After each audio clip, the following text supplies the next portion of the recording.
Alright, welcome back to the channel. I'm Lady Nika, and with last night's episode of the Have and Have Nots.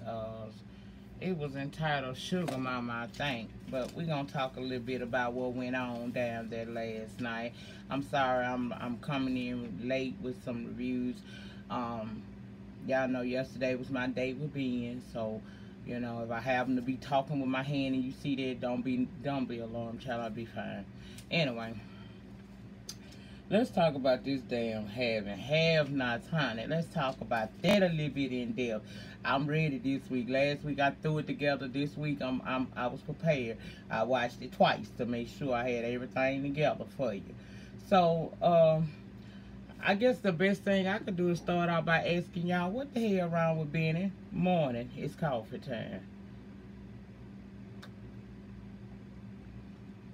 Now he done gone over to the Malone's bar to return money he borrowed the day before with not one piece of interest. He get over there and find Uncle Malone face down, dead, possibly. The bartender or whomever this dude is, he comes in as Ben is just seeing dude dead to the cold ground, pull a piece, stereotyped him real quick when he called the police, and he basically was accusing him of robbing and possibly murder. Now you wrestle with this weak ass man. You get the gun from him, Benny. You convince him, you at least try to convince him that you innocent. And of course he gonna say, yeah, you innocent. I believe you, simply because you holding a pistol up to him. He don't know what, he already think you done kill Uncle Malone that's down there on the floor. So of course he gonna think that you gonna kill him too. Now instead of Benny being like Wyatt and wiping the place down, making sure there's no surveillance, he sit the gun down without wiping his prints off the weapon, and he exit through the back way.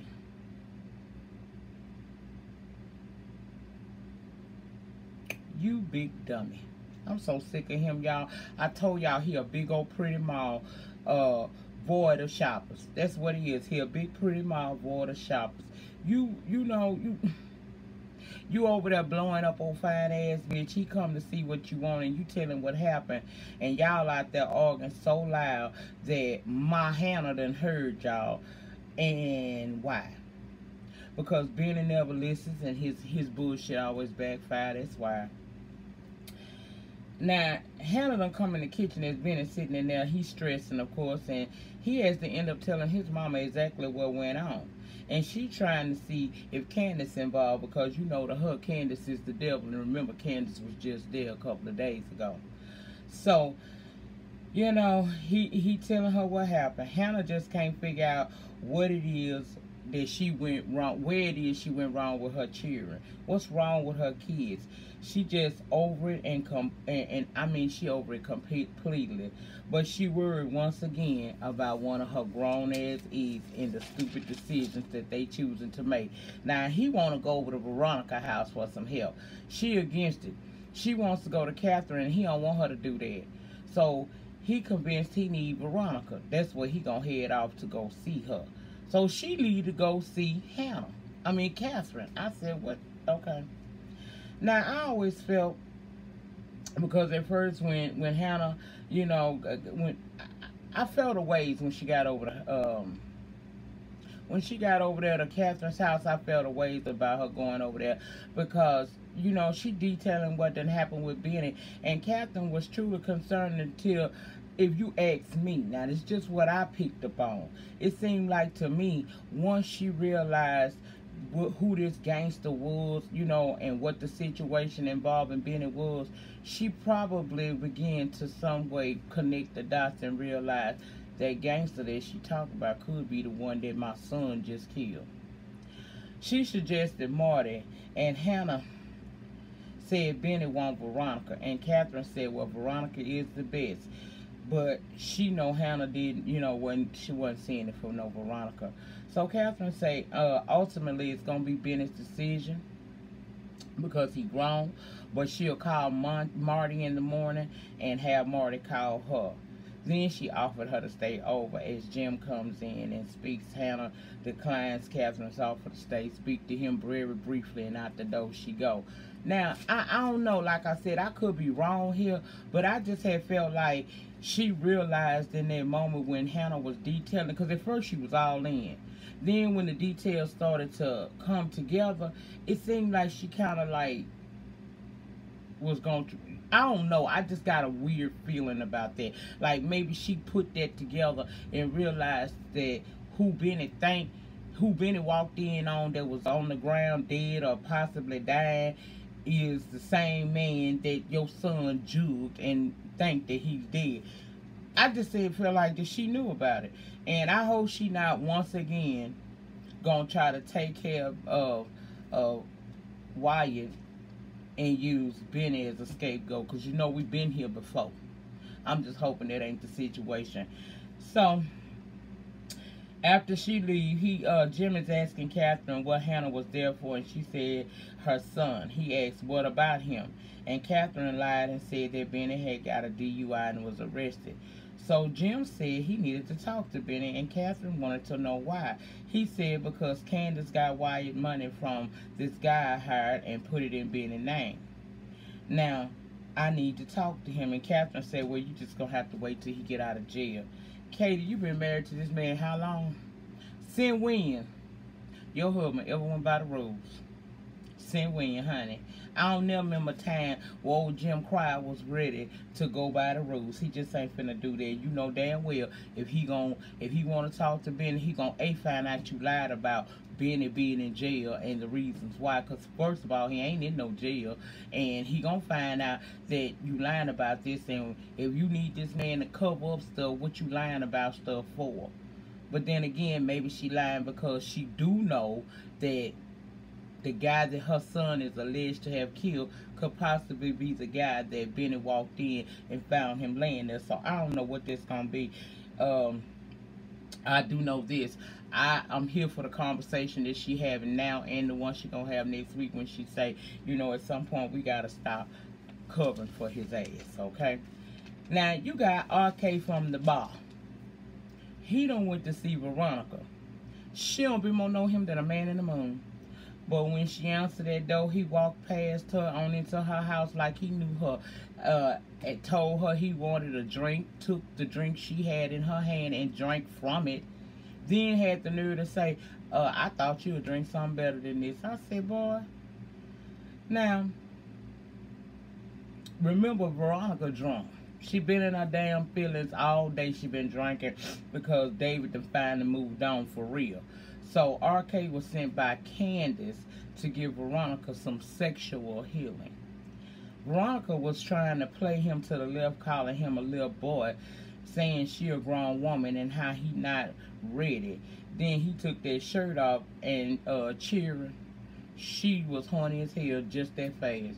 Child, she was with the shits all the way. Now, I guess they did round one when Benny came there knocking on the door, claiming he needed Veronica help. So she kissed RK in the mouth and told him that he didn't need to leave because he was about to leave. He felt like, you know, well, I'll come back.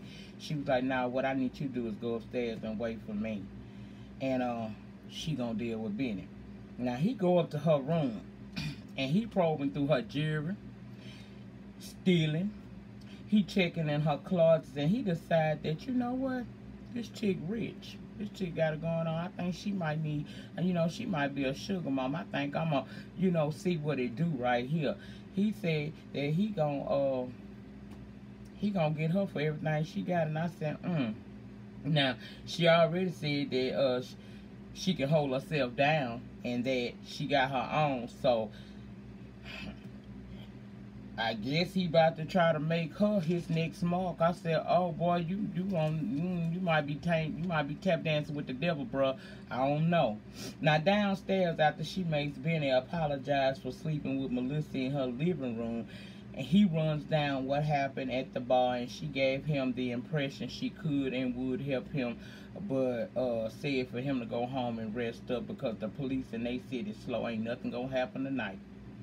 And only Bennett can explain to us why he would believe that wicked ass woman, because she just told you an episode ago that you had gotten on her bad side, and that's not what you want to do.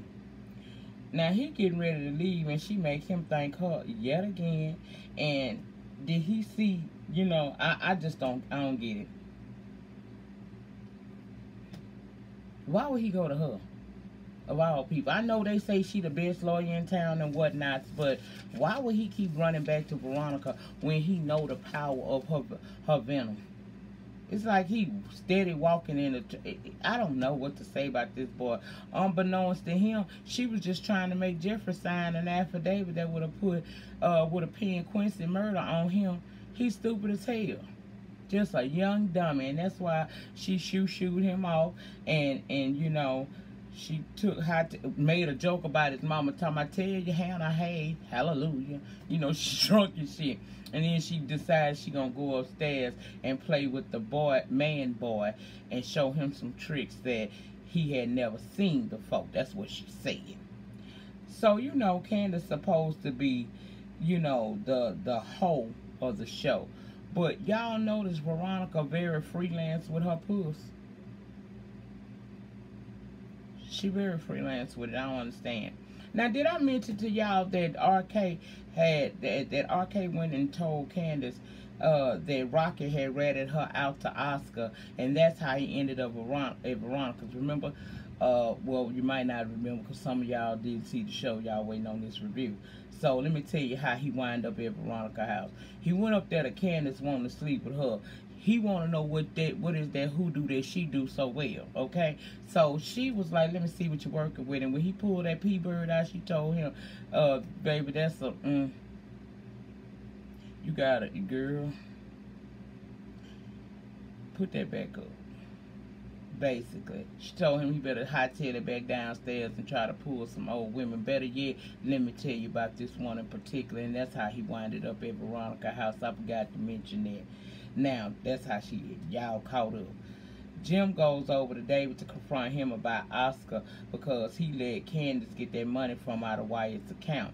Now, David is saying that he presided over some kind of case with Oscar when he was in trouble, and he's used Oscar several times over the years, and he won't pull no fast one on Jim. He know that for fact because he knows what David can do to his life if he do. So we got Jim calling Lloyd down at the bank.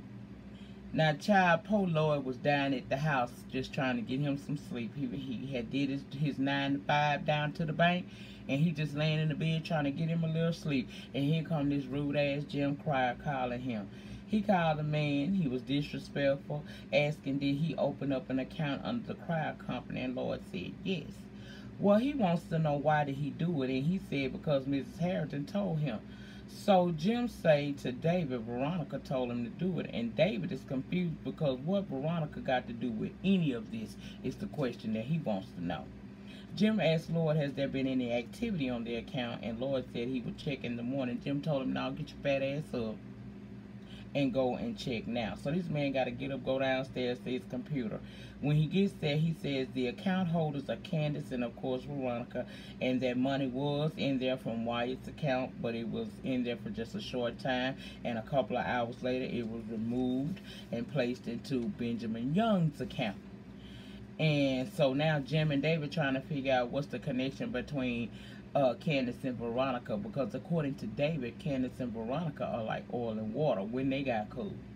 Meanwhile, Erica is upstairs ear hustling the whole time, and she done called Candace the first time she told her that Jim was there and discussing her. So, and some money she took.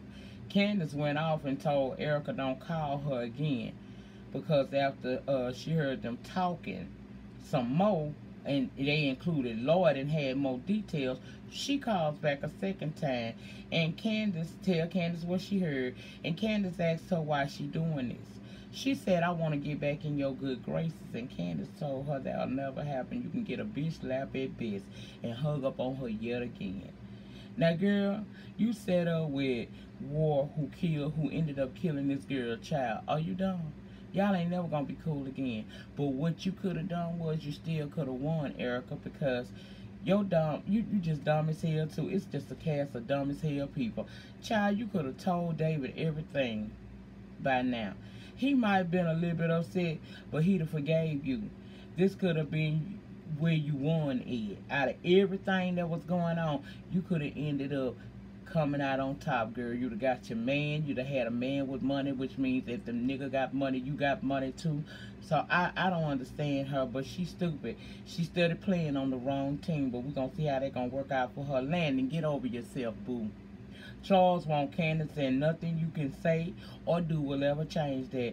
Charles want to move to Savannah because of Candace, and he asking Landon, have you ever had a woman that stirred your world up and just set you on fire? And me and Landon said no. He told Landon, you don't know what you're missing. But I can say this, Landon needs to stop trying to bend over backwards and hoping that there's a spark that's going to happen between the two of them, because he don't play on the same team that you dudes. Y'all don't play on the same team. And ain't nothing, unless that's in him anyway, ain't nothing you finna say finna change this man around. Stop bending over backwards. You down here trying to take his shoes off, talking about people gonna be doing that for him for the next 8 years. Child, did Laura do it for George? Did Barbara do it for George Sr.? Did Michelle do it for Barack? Did Hillary do it for Bill? I don't think so, girl, but whatever. Anyway, that's what he want, and Landon might as well get over it and stop trying to make subtle passes at this straight man, because he ain't got no interest in his own homosexuality. Hell, for him to ask you what he asked you, obviously he ain't even peeped out that you one of the girls. Child, whatever. Now, you got Jeffrey finally making it over to Wyatt house, and he telling him, you know, he killed someone, and Jeffrey didn't believe him. But you remember last week, Jeffrey said that, Wyatt said that he killed Amanda. Did y'all peep that last week? Go back. So, the mystery of what happened to Amanda, because we know it ain't suicide. Wyatt confessed to that last week. Go back and look at that. That's what he said. He said that he would take, he would do to himself what he did to Amanda. He did not say that he'll take the same route as Amanda. He said, I'll do to myself what I did to Amanda, meaning that he basically confessed to the murder of his own sister, which makes him a menace to society. And I don't blame Jeffrey for bringing some folks down there to the apartment to take his ass back to rehab. And he gave him the opportunity to go voluntarily, but of course we know Wyatt is never gonna want to go voluntarily to get no help, because he done been in them same clothes since what, 2 or 3 episodes ago. And I know this is soap opera time, but still, everybody else done took a bath and changed clothes. Why he ain't? He looking tattered and torn because he wants some drugs in his system, and his friend is trying to save his life because he love him. He in love with him, but he love him at the same time, and he trying to get him to go. So he say he ain't going. So Jeffrey get on the phone and call downstairs to some people that was, I guess, from the rehabilitation place. They come up there and they basically force him out of the apartment to take him to rehab. And I know they got to be a lot on Jeffrey's mind, you know, but in comes Justin, and he irritated because I told you not to come. Well, I heard him hollering at you, and I just wanted to make sure everything is okay. Man, leave me alone. See, you smothering him, but see, Jeffrey, you kind of bring that on yourself, because you don't know how to leave this man alone either. Y'all won't leave each other alone. So as they get Wyatt out their apartment, Jeffrey telling Justin to go home. And I was like, what home would you be talking about? Is you talking about your condo that your daddy letting you live in? Or are you talking about wherever it is that he's supposed to be living in? I was thinking that he wasn't talking about going to his place, because he told him in the next breath, I'm sick of looking at you. And Justin asked him not to say that because that makes him crazy. And Jeffrey said, I mean it. He said he want him to get away from him. And child, next thing we know, Justin done pulled out 2 guns and placed one upside his head and one upside Jeffrey's head. Remember, he told Jeffrey, I'll take you out, and I take my damn self out, and anybody that else, that's whoever, be it Wyatt or whoever you trying to holler at, other than being with me the way I want you to be, child, I would take all us out. We'll all die. See why I don't mess with white men? I'm just saying. But that's where it cut off at. That's it. That's all, y'all. I'll be back momentarily with Claws. I will be reviewing this season of Claws. So stick around and go and get you something to drink. And we're going to laugh and kiki in a few minutes, because we're going to come back with Claws Season 2, Episode 1 and 2 combined. Remember, the depth of your struggle will determine the height of your success. In the meantime, in between time, please remember to rate, comment, subscribe, share this video wherever you share videos, and I will see you guys back momentarily. Peace.